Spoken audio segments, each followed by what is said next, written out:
بسم اللہ الرحمن الرحیم۔ شروع اللہ کے نام سے جو بڑا مہربان نہایت رحم والا ہے۔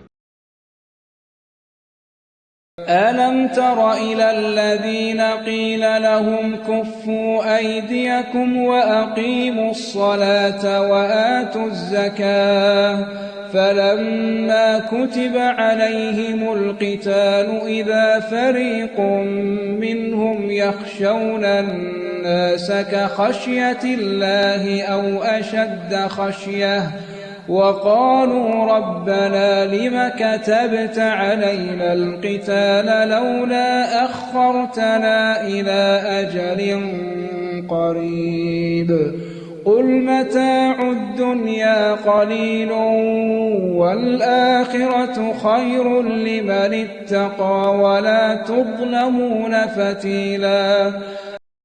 بھلا تم نے ان لوگوں کو نہیں دیکھا جن کو پہلے یہ حکم دیا گیا تھا کہ اپنے ہاتھوں کو جنگ سے روکے رہو اور نماز پڑھتے اور زکوٰۃ دیتے رہو، پھر جب ان پر جہاد فرض کر دیا گیا تو بعض لوگ ان میں سے لوگوں سے یوں ڈرنے لگے جیسے خدا سے ڈرا کرتے ہیں، بلکہ اس سے بھی زیادہ، اور بڑبڑانے لگے کہ اے خدا تو نے ہم پر جہاد جلد کیوں فرض کر دیا، تھوڑی مدت اور ہمیں کیوں مہلت نہ دی۔ اے پیغمبر ان سے کہہ دو کہ دنیا کا فائدہ بہت تھوڑا ہے اور بہت اچھی چیز تو پرہیزگار کے لیے نجات آخرت ہے، اور تم پر دھاگے برابر بھی ظلم نہیں کیا جائے گا۔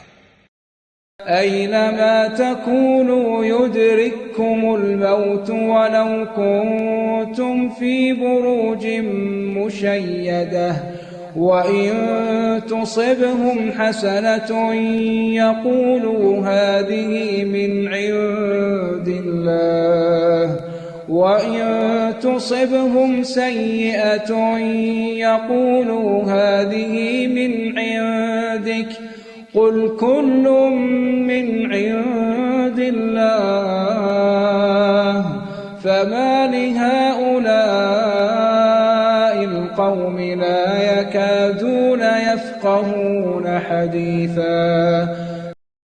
اے جہاد سے ڈرنے والو، تم کہیں رہو، موت تو تمہیں آ کر رہے گی، خواہ بڑے بڑے محلوں میں رہو، اور ان لوگوں کو اگر کوئی فائدہ پہنچتا ہے تو کہتے ہیں یہ خدا کی طرف سے ہے، اور اگر کوئی گزند پہنچتا ہے تو اے محمد صلی اللہ علیہ وآلہ وسلم تم سے کہتے ہیں کہ یہ گزند آپ کی وجہ سے ہمیں پہنچا ہے۔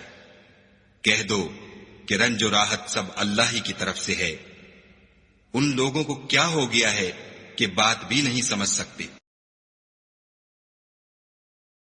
ایک مسلمان کے لیے یہ بہت ضروری ہے کہ وہ صرف قرآن کی تلاوت ہی نہ کرے، بلکہ یہ بھی سمجھے کہ قرآن پاک کیا پیغام دیتا ہے۔ اگر آپ اس بابرکت سفر کا حصہ بننا چاہتے ہیں تو چینل کو سبسکرائب کیجئے اور اس پیغام کو دوسروں تک پہنچانے میں ہمارا ساتھ دیجئے۔ قرآن پاک کی مکمل تلاوت بما ترجمہ سننے کے لیے ہماری مکمل پلے لسٹ موجود ہے، جس کا لنک اوپر دیا گیا ہے۔ آپ وہاں سے شروع سے آخر تک آسانی سے سن سکتے ہیں۔ اگلا رکوع اگلی ویڈیو میں پیش کیا جائے گا۔